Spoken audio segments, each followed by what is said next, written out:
On va en discuter dans le Signé Consigny. Avec ce soir le sénateur communiste Fabien Gay, sénateur de la Seine-Saint-Denis. Bonsoir, monsieur le sénateur. Bonsoir. Charles Consigny, bonsoir. Bonsoir. Alors justement, ce Mercosur et l'Europe avec Madame von der Leyen, l'Europe est amie ou ennemie de la France dans cette histoire? Un peu les deux.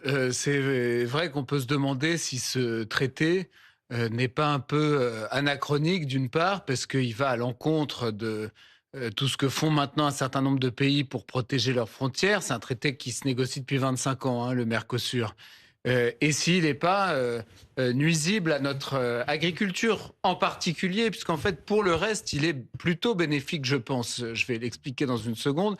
Mais pour notre agriculture, c'est là que le bas blesse. Pour le reste, pourquoi c'est bénéfique? Parce que ça ouvre aux industries européennes un marché d'environ 400 millions de personnes. Avec tout à coup une libre circulation de tous les produits que nous pourrions vendre aux Brésiliens, aux Argentins, à toutes les parties à cet accord pour toutes nos industries. Donc on parle beaucoup de l'industrie automobile, mais ça vaut aussi pour l'industrie automobile française, pour toutes nos industries.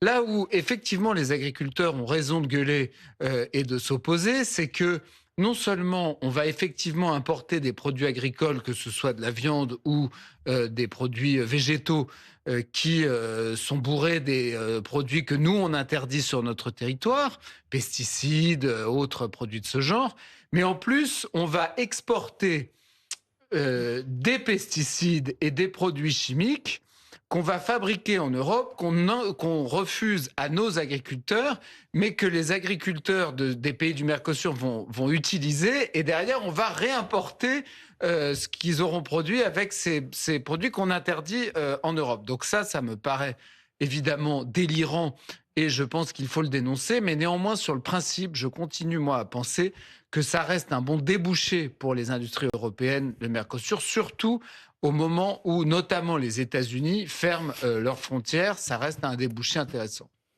Monsieur le sénateur. Bon, mais c'est bientôt la fin d'année et on va être quasi d'accord avec monsieur Consigny. Vous voyez, c'est l'esprit de Noël. C'est l'esprit de Noël qui nous guette. Non, mais je connais bien ces accords libre-échange puisque vous me devez, avec le groupe communiste, c'est nous qui avons inscrit dans notre niche parlementaire il y a 2 ans le CETA, puisque le gouvernement refusait de passer au vote depuis 5 ans, et donc on a permis de voter et on a refusé l'accord. D'ailleurs, il est toujours suspendu puisqu'il devrait revenir à l'Assemblée nationale, et ça fait 2 ans qu'il s'est perdu entre le palais du Luxembourg. Le CETA, c'est l'accord avec le Canada. Avec le Canada. Bon, la question qui est posée, c'est qu'aujourd'hui, vous avez 40 accords de libre-échange, assez différents les uns des autres, mais 40 accords économiques qui recouvrent 70 pays. Et là où a raison M. Consigny, c'est qu'à chaque fois, c'est la question agricole ou la question que nous, on met sur le tapis, et en contrepartie, c'est notamment la question industrielle où on a un point fort. Donc, à chaque fois, on met en balance notre question agricole et la question industrielle. Le problème que rencontrent un certain nombre d'éleveurs, notamment bovins, c'est que vous avez donc le Mercosur, en même temps le CETA et en même temps en accord avec la Nouvelle-Zélande. Donc, une fois que l'ensemble des quotas inonderont l'Union européenne et la France, nous serons dans une course au moins-disant social et environnemental, et nos éleveurs ne pourront pas y résister. La deuxième question, celle qu'a pointée M. Consigny, est absolument essentielle, il faut que tout le monde le comprenne. Nous avons, et je crois peut-être que ça sera un point de débat entre nous, mais nous avons des questions sanitaires et environnementales de très haut niveau au sein de l'Union européenne et en France, et vous allez importer des produits qui sont interdits chez nous. Donc là, c'est complètement une folie. C'est que vous avez un moins-disant social et environnemental, et en plus, vous allez permettre de fabriquer des produits qui sont interdits en France et de les importer et qu'ils nous concurrencent. Donc, la question qui nous est posée, et celle qui devrait animer nos débats démocratiques, mais aujourd'hui, vous avez un sérieux problème, c'est que ces accords ne passent pas devant le Parlement, ni devant l'Assemblée nationale. Devant le Parlement européen, si. Ni devant l'Assemblée nationale, ni devant le CETA. La question ne se réglera même pas au niveau du Parlement européen, mais du Conseil européen. D'ailleurs, Emmanuel Macron est en train de faire un bras de fer contre les Allemands avec Giorgia Meloni pour trouver des alliés pour que l'accord soit repoussé. Pour avoir une minorité de blocage. Voilà, pour avoir une minorité de blocage et que Mme von der Leyen ne signe pas l'accord samedi prochain avec le Mercosur. Et donc, là, vous êtes confiant, vous pensez qu'Emmanuel Macron va y arriver? Je sais pas, il y a que les batailles que l'on mène pas, que l'on perd. Mais en tout cas, très vraisemblablement, ce qui concerne les éleveurs et les agriculteurs français et françaises concerne aussi un certain nombre d'éleveurs et de producteurs européens. Parce que ce sont la même question. Quand même, prenez garde. Donc, on interdit de nourrir aux antibiotiques nos bovins, à juste raison, parce qu'il y a eu des scandales sanitaires quand même qui nous ont inondés les 25 dernières années, et on va permettre qu'ils le fassent et qu'ils viennent massivement du Canada, du Mercosur ou de la Nouvelle-Zélande. Donc, c'est une aberration totale. Quand vous ajoutez ça, plus le fait que les éleveurs n'arrivent pas à vivre dignement du fruit de leur travail, plus la crise que nous vivons, évidemment, la colère, elle est grande.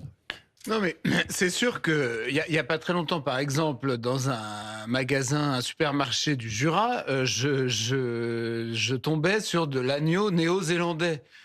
Bon, c'est vrai qu'il y a une absurdité, si vous voulez, là-dedans. Même moi qui suis un ultralibéral furieux et qui estime que le libre-échange total est la meilleure solution pour tous nous enrichir collectivement, je vois bien quand même l'absurdité qu'il y a à importer de l'agneau néo-zélandais et à le revendre dans les campagnes françaises. Ça c'est sûr qu'il faut un peu évoluer là-dessus.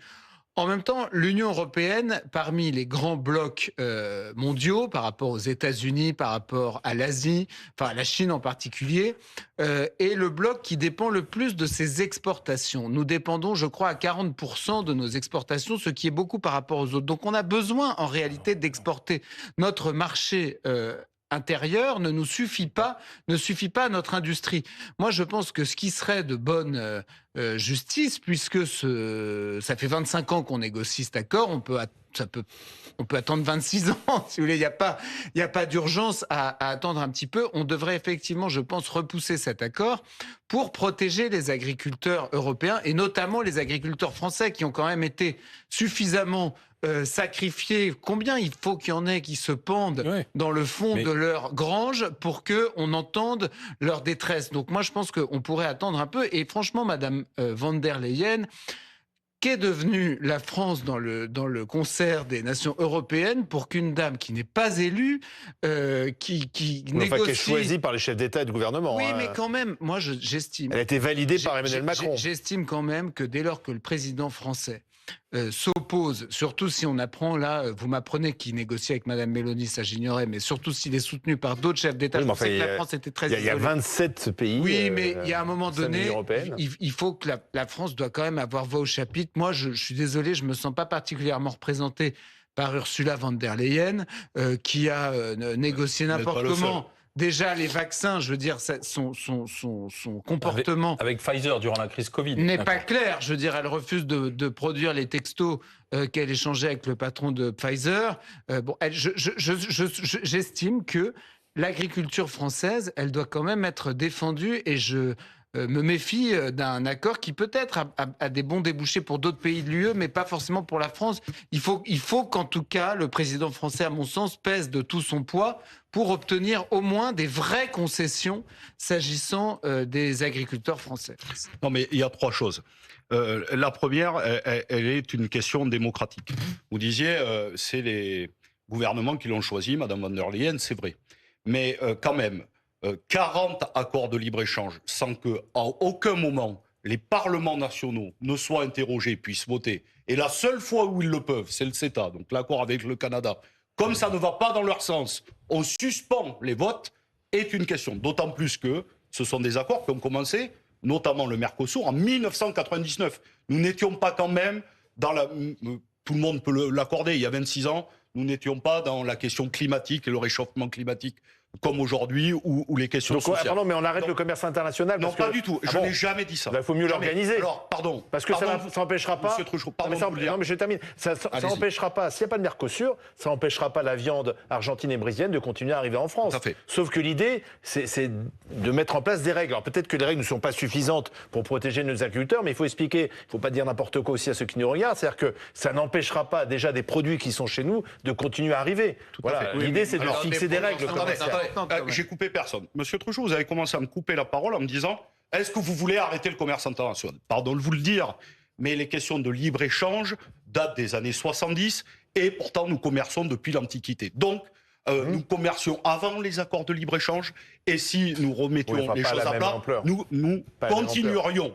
En réalité, il faut, j'en viens à mon deuxième point, avoir une exception sur l'agriculture française et européenne. Parce qu'elle est en difficulté, parce que les troupeaux sont en train de baisser, et donc, comme on a une exception culturelle... On veut vendre des voitures aussi, on veut vendre du vin... Comme on a une exception culturelle, il faut avoir une exception agricole, parce qu'il y a une question de souveraineté alimentaire. Et pour les autres produits les autres produits industriels. Alors, je sais qu'en France, on n'en a plus beaucoup. Mais malheureusement, vous savez, j'étais encore en Isère jeudi. Oui, mais je veux dire, on est en train de liquider. Attendez, je vous ai jamais coupé. Je peux pas aller au bout d'une idée ici. Oui. Vous êtes 3 contre 1. Non, c'est pas 3, c'est un débat. Vous êtes 3 contre 1. J'ai pour vous relancer. C'est vrai. Pour une fois, M. Marchal, vous êtes de mon côté. 2 contre 2, alors. Mais j'ai rien dit. Son côté communiste. Voilà, c'est son côté communiste. En cette fin d'année, il le laisse exploser. Vous pouvez le faire. C'est une explosion douce. Oui. Très douce. Une sorte de outing.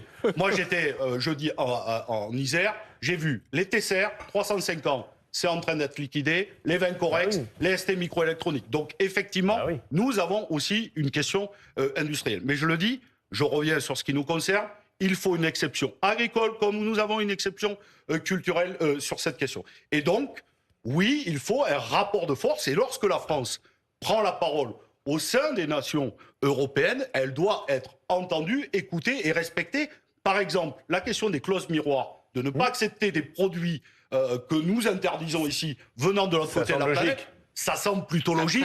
Et nous devrions trouver un chemin de consensus au sein des 27, sinon tout le monde comprendra bien que quand les quotas des 40 accords de libre-échange seront sur la table, évidemment, l'exception française et européenne en termes d'agriculture ne pourra pas tenir. Non, mais après, il faut bien voir, on ne peut pas à la fois pleurer sur la fermeture de l'usine Brandt, par exemple, il y a encore la semaine dernière, et refuser des débouchés.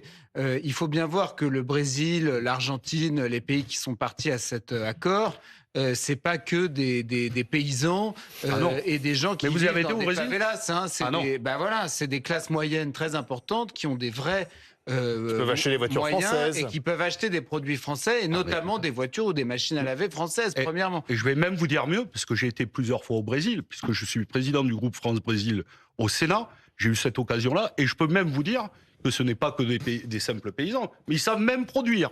Et ils produisent, il y a toutes les sociétés françaises. Par exemple, les pneus Michelin pour les tracteurs, il y a la dernière usine à fermer en France, et il y en a une très grande qui a ouvert au Brésil, et je peux vous dire qu'ils font du pneu identique à nous.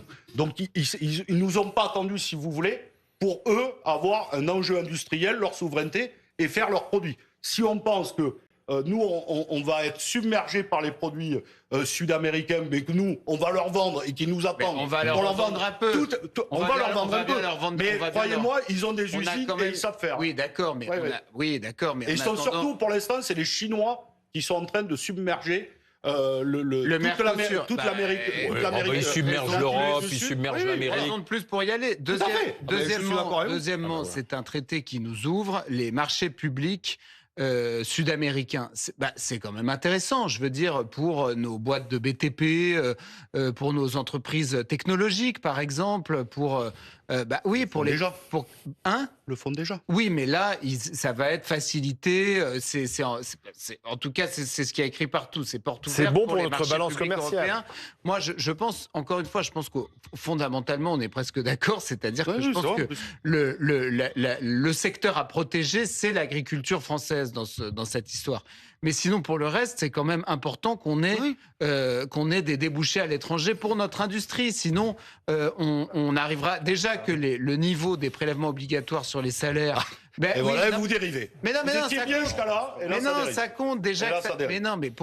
C'est vous-même qui prenez l'exemple des pneus Michelin. Pourquoi est-ce qu'à votre avis, Michelin fait fabriquer des pneus au Brésil plutôt qu'en France? Parce que Michelin là-bas a beaucoup de débouchés. Il y a des grandes haciendas. Et vous vendez des tracteurs avec des pneus, et qu'en France, le nombre de malheureusement de paysans est en train de dégringoler. Je pense aussi que c'est parce que le salarié brésilien coûte un petit peu moins cher que le salarié français, quand même. Jusqu'à quand? Parce qu'ils vont pas pour l'instant, ils sont certes socialistes, mais ils ont pas 50% de charge sur les salaires. Oui, c'est vrai. Mais ils n'ont pas la chance d'avoir la sécurité sociale. Et ça m'étonnerait qu'ils restent socialistes longtemps, d'ailleurs, vu le vent de libéralisme qui souffle sur le vent de l'extrême droite. Sur l'Amérique latine. Parce que si vous considérez que ce qui a gagné au Chili, c'est un vent de libéralisme, pardon. Face à une communiste. Oui, face à une communiste. Qui a perdu. On se déclare l'héritier de Pinochet. Pardon de vous le dire, monsieur Consigny, c'est pas un vent de libéralisme. Non. C'est un vent d'extrême droite et un vent brun. En attendant. Pardon. Oui, Voilà. non, mais si, sans doute. mais Mais si sans vous- doute. bah, sans doute, c'est pas mais- sans doute. Mais C'est les faits. j'observe quand même C'est les faits. qu'après Milei, c'est aussi un candidat ultralibéral qui a été élu contre une candidate communiste. Donc c'est bien qu'il penche Un quand candidat même dans un d'extrême droite, certain. héritier de Pinochet 52 ans après. Oui, mais Et il penche là, dans en un tant que certain république- sens sur En l'économie. tant que républicain sincère, Merci. comme moi, vous devriez le dénoncer. Merci Charles Encore vous en Consigny. revoir. Merci monsieur le sénateur. Tous les deux, la démarche du président Macron ce soir, c'est quand C'est même assez rare. C'est assez rare. Merci d'avoir été avec nous.